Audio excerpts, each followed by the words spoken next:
In 1875, the average person could squat flat-footed for hours, carry their body weight across miles, and get up from the ground without using their hands, all while living past 70 without a single gym membership. Today, 50% of Americans over 65 can't get off the floor unassisted, and we call it normal aging. But here's what nobody tells you. It's not aging that stole your strength. It's convenience. Our ancestors didn't have workout routines because their entire lives were the workout. Every single day, they squatted, carried, climbed, pushed, and moved through patterns that kept their bodies strong, mobile, and resilient well into old age. They didn't need physical therapy because their daily movements were physical therapy. Before you say, "That was a different time," hear me out. The human body you're living in right now is genetically identical to theirs. Same muscles, same joints, same design. The only difference? They used their bodies the way they were engineered to be used. We don't. Right now, drop a comment and tell me, can you sit in a deep squat comfortably? Can you get up from the floor without using your hands? Be honest, because that honesty is where transformation starts. And if you're ready to reclaim the strength that modern life stole from you, hit that subscribe button. We're bringing ancestral wisdom back home. Today, I'm breaking down 5 fundamental movement patterns that our ancestors performed, daily movements that built functional strength without a single piece of equipment. These aren't exercises. They're survival patterns that humans have practiced for thousands of years. And the best part? They take just 15 minutes a day. What you're about to learn isn't theory pulled from fitness magazines. It's ancestral wisdom proven across cultures, continents, and centuries. No gym membership required. No complicated routines. Just your body moving the way it was designed to move. Let's start with the position our ancestors held for hours that most of us can barely hold for seconds. Before chairs existed, humans spent 3 to 5 hours daily in a deep squat position, hunting, cooking, eating, and socializing. This single position kept their hips, knees, and ankles mobile well into old age. Today, most people can't hold it for 10 seconds. This is the hunter's squat, and it's the most natural resting position your body has ever known. Walk into any village in rural Asia, Africa, or South America, and you'll see people of all ages sitting in a full squat like it's the most comfortable thing in the world. Because for them, it is. Here's what's remarkable. Cultures that still squat daily have virtually no hip replacements, minimal knee arthritis, and people squatting comfortably into their 80s and 90s. Meanwhile, in the Western world, we've traded the squat for the chair, and our joints are paying the price. The hunter's squat isn't just a position. It's a full-body mobility treatment that works on your hips, ankles, lower back, and core all at once. When you squat with your feet flat on the ground, your hip flexors get a deep stretch they've been desperately needing. Your ankles mobilize through their full range of motion. Your glutes and core activate to keep you stable. Let me show you exactly how to do this. Stand with your feet slightly wider than shoulder width apart, toes pointing outward at about 30 degrees.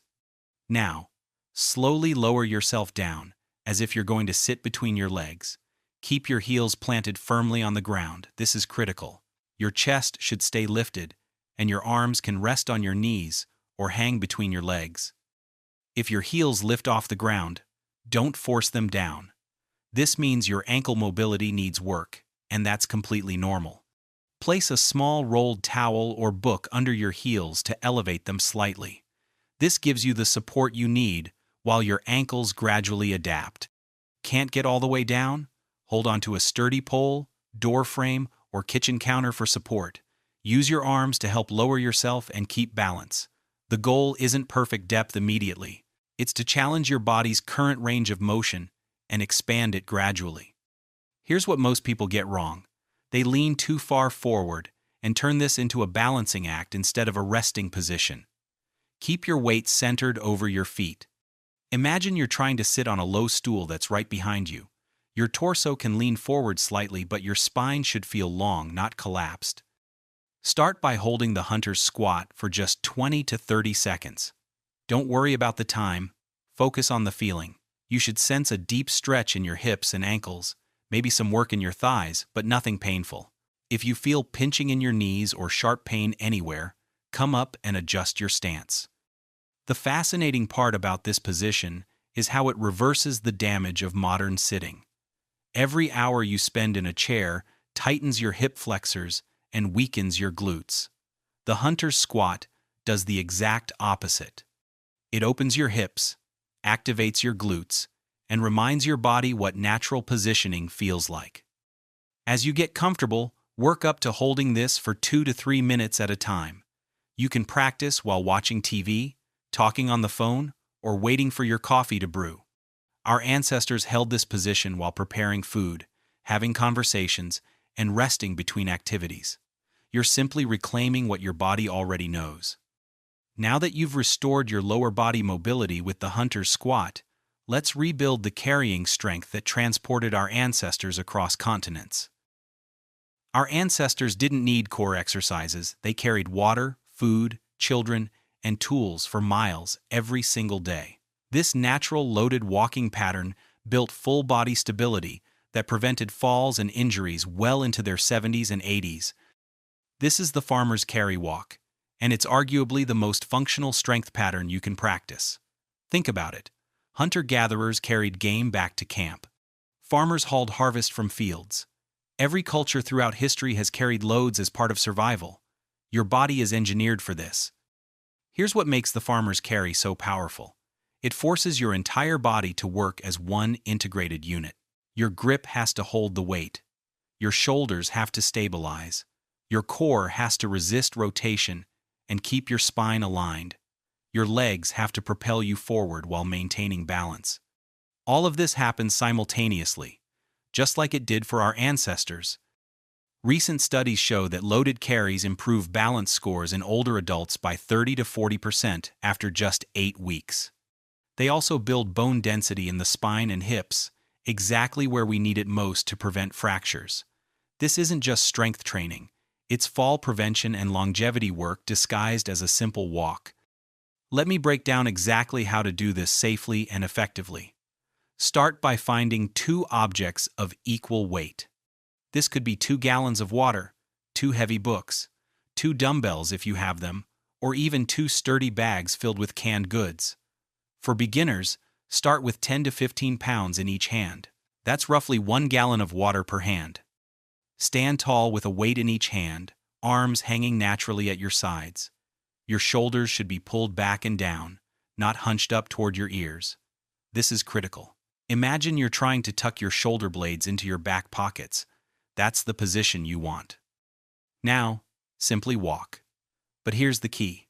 Walk with intention. Each step should be controlled and deliberate. Your core should feel engaged, like you're bracing for someone to push you. Your spine stays neutral, no leaning to either side, no arching your back. If you feel yourself leaning, the weight is too heavy. The most common mistake I see is people gripping too tightly and holding their breath. Your grip should be firm but not white-knuckled, and breathe naturally in through your nose, out through your mouth. If you're holding your breath, you're working too hard. Start with just 30 to 60 seconds of walking. That's roughly 20 to 40 steps at a normal pace. Set the weights down, rest for 1 minute, then repeat for 3 to 5 total sets. As you get stronger, you can increase either the weight, the duration, or both. Here's a progression most people can follow. Week 1, 30 seconds with light weight. Week 2, 45 seconds with the same weight. Week 3, 1 minute with light weight. Week 4, add 5 pounds per hand and drop back to 30 seconds. Keep building from there. What's fascinating is how this movement pattern shows up in daily life. Once you've practiced farmer's carries, you'll notice you carry groceries differently. You'll lift laundry baskets with better posture. You'll pick up grandchildren with more confidence and less back strain. The strength transfers directly to real life because it came from real life. For an added challenge, try single arm carries. Hold a weight in just one hand and walk for 20 to 30 seconds. This forces your core to work even harder to prevent your body from tilting sideways. Your obliques, the muscles on the sides of your abdomen, have to fire intensely to keep you upright. You can practice farmer's carries anywhere. Walk the length of your hallway. Pace in your backyard. Even walking in place while holding the weights builds strength. The location doesn't matter. The load and the walking pattern do. You've got ground strength from the hunter's squat and carrying power from the farmer's walk. Now, let's develop the grip strength that our ancestors needed for climbing and survival. The strength that recent research shows actually predicts how long you'll live. Recent 20-year longitudinal studies show grip strength is a more accurate predictor of longevity than blood pressure or cholesterol. Our tree climbing tool-using ancestors maintained crushing grip strength their entire lives, not from exercise, but from daily necessity. This is the climber's hang, and it might be the most underestimated movement pattern for healthy aging. Here's what the research actually shows. For every 11-pound decrease in grip strength, your risk of early mortality increases by 16%. That's more predictive than almost any other single fitness marker we can measure. But here's what's fascinating. Grip strength isn't just about your hands. It's a window into your entire muscular system. When your grip is strong, it means your nervous system is communicating effectively with your muscles. It means you have adequate muscle mass throughout your body. It means your body is still capable of generating force when needed. Our ancestors climbed trees to gather food and escape predators. They hung from branches to cross rivers.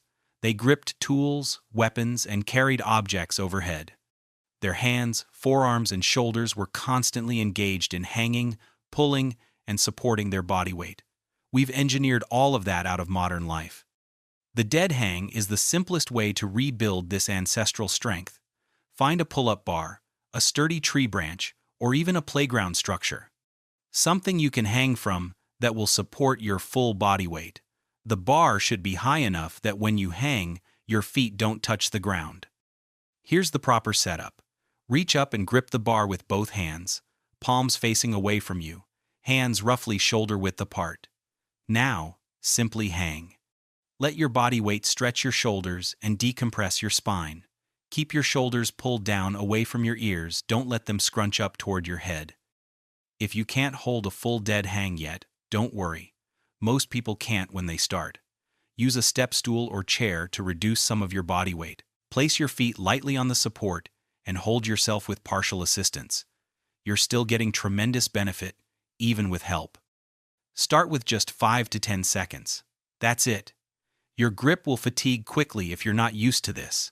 When your hands start to slip or your fingers start to open, come down. Rest for 1 to 2 minutes, then repeat for 3 to 5 total sets.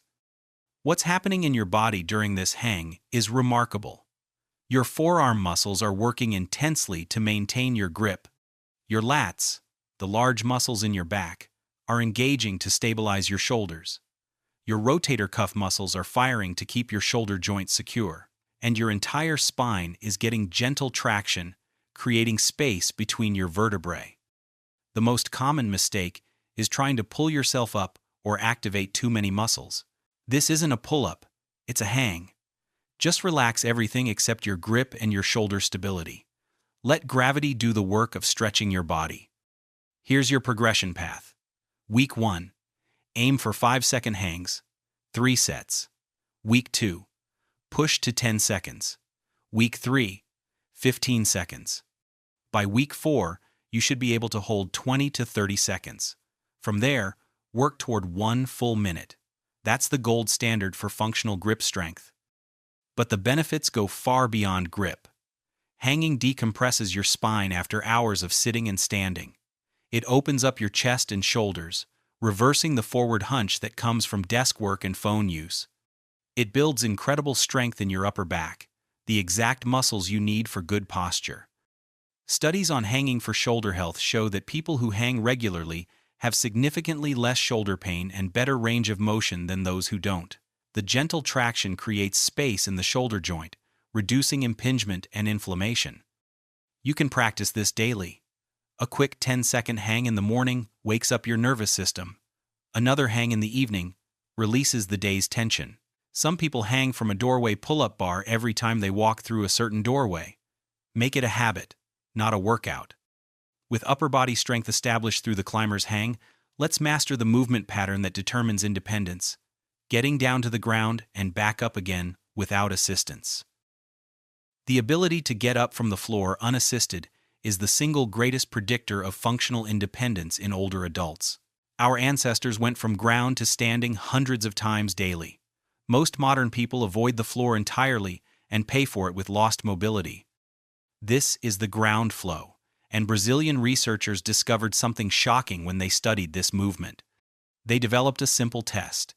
Sit down on the floor and stand back up using as little support as possible. People who could do this without using their hands had a mortality rate 6 times lower than those who couldn't. 6 times lower. Let that sink in. Your ability to get off the floor is literally a measure of how well you're aging, and it makes perfect sense when you think about it. If you can control your body through that complex movement, it means your strength, balance, flexibility, and coordination are all intact. Our ancestors didn't have the option to avoid the floor. They slept on it, they ate on it, they worked on it. Every single day involved dozens of transitions from standing to ground level and back up. Their bodies stayed capable because they practiced the pattern constantly. The Turkish get-up is the safest and most efficient pattern for relearning this movement. It breaks down the chaotic act of standing up into 7 distinct manageable phases. Each phase has a purpose, and each one builds strength and control. Let me walk you through this step by step. Start by lying on your back, bend your right knee, and plant your right foot flat on the floor. Extend your left leg straight. Your right arm points straight up toward the ceiling, and your left arm rests at about 45 degrees from your body, palm down for stability. Phase 1. Roll up onto your left elbow. Use your core and that planted right foot to drive yourself up. Don't just sit up. Think about rolling onto your side first, then propping yourself up. Your right arm stays pointing at the ceiling throughout. Phase 2. From your elbow, press up onto your left hand. Now, you're in a seated position, supported by your left hand behind you, right foot planted, left leg still extended. This is your first checkpoint. Pause here. Make sure you're stable. Phase 3. Lift your hips. Press through your right foot and left hand to bridge your hips up off the floor. Your body forms a straight line from your left knee to your shoulders. This phase builds incredible glute and core strength. Phase 4. Sweep your left leg underneath you. Slide it back so you end up in a kneeling position with your left knee on the ground, right foot still planted forward. You're now in a low lunge position, left hand still on the floor for support. Phase 5. Lift your torso upright. Come up from that low lunge to a tall half-kneeling position. Your right arm is still pointing up. Your spine is straight. You're in a position that looks like a proposal pose, but with one arm overhead. Phase 6. Stand up. Press through your right foot and bring your left leg forward to meet it. You're now standing tall with your right arm overhead. You made it from floor to standing using a controlled, deliberate pattern. But here's the critical part most people miss. Getting down is just as important as getting up. Reverse the entire sequence with control. This eccentric strength, the ability to resist gravity on the way down, is what prevents falls and injuries. If any phase feels too difficult, modify it. Keep your hand on a chair or wall for extra support. Move slower. Break it into smaller pieces and practice just the first 3 phases until they feel solid. There's no rush. Our ancestors had a lifetime to perfect this. You're just starting. Practice this 3 times on each side, 3 days per week. That's just 6 total repetitions per session, but the neurological learning is profound. Your brain is mapping the safest path from ground to standing, building confidence with every repetition. What makes the ground flow so powerful is how it addresses multiple fitness components simultaneously. You're building strength through the pushing and standing phases. You're improving flexibility through the hip transitions. You're enhancing balance and coordination through the weight shifts. It's a complete movement education in one pattern. You've rebuilt mobility, carrying strength, grip power, and ground competence. Now let's finish with the pushing pattern that protected our ancestors from injury and built upper body resilience that lasted a lifetime. Every ancient warrior culture, Spartans, samurai, Viking fighters, built devastating upper body strength without modern equipment. Their secret wasn't the push-up as you know it. It was understanding natural pushing progressions that worked with the body's biomechanics. This is the warrior's push. And here's what most people don't know. The standard push-up that fitness instructors teach actually creates shoulder problems for people over 50. The issue isn't the movement itself. It's starting at a difficulty level your joints aren't prepared for. Our ancestors didn't just drop down and do push-ups. They pushed against trees while hunting. They pushed heavy objects across the ground. They pressed their body weight up from various angles throughout the day. Their pushing strength developed gradually through natural progressive resistance. Recent biomechanical studies show that push-up capacity directly correlates with cardiovascular health. Men who can complete 40 push-ups have a 96% lower risk of cardiovascular disease compared to those who can't do 10. But here's the key. You have to build to that capacity safely. Let me show you the 3-phase progression that meets your body where it actually is. Phase 1 is the wall push. Stand about 2 feet from a wall. Place your hands on the wall at shoulder height, slightly wider than your shoulders. Keep your body in a straight line from head to heels. Now, bend your elbows and lean toward the wall. Your elbows should track backward at about a 45-degree angle from your body, not flaring straight out to the sides. Lower yourself until your nose nearly touches the wall, then push back to the starting position. This angle matters tremendously. When your elbows flare out to 90 degrees, you're putting massive stress on your shoulder joints. That 45-degree angle keeps the load on your muscles where it belongs. Think about pushing the wall away from you, not just bending your arms. Start with 3 sets of 10 wall pushes. Focus on control, not speed. 2 seconds down, 1 second pause, 2 seconds up. This builds strength through the full range of motion and teaches your muscles to work together efficiently. Once you can do 3 sets of 15 wall pushes with perfect form, you're ready for Phase 2, the elevated push. Find a sturdy countertop, table, or the back of a couch. Something about waist height that won't move when you lean on it. Place your hands on the elevated surface. Step your feet back until your body forms a straight line. The setup is identical to the wall push, just at a steeper angle. This increases the resistance because you're pushing more of your body weight. The same rules apply.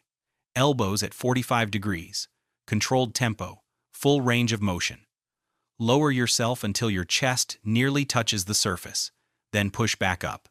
If this feels too difficult, find a higher surface. If it feels too easy, find a lower one. Stairs work perfectly for this because you can adjust the height by 1 step at a time. Build to 3 sets of 15 elevated pushes before moving to Phase 3. This might take weeks or even months. That's exactly right. You're building tissue strength, not just testing yourself. Tendons and ligaments adapt much slower than muscles. Patience here prevents injury later.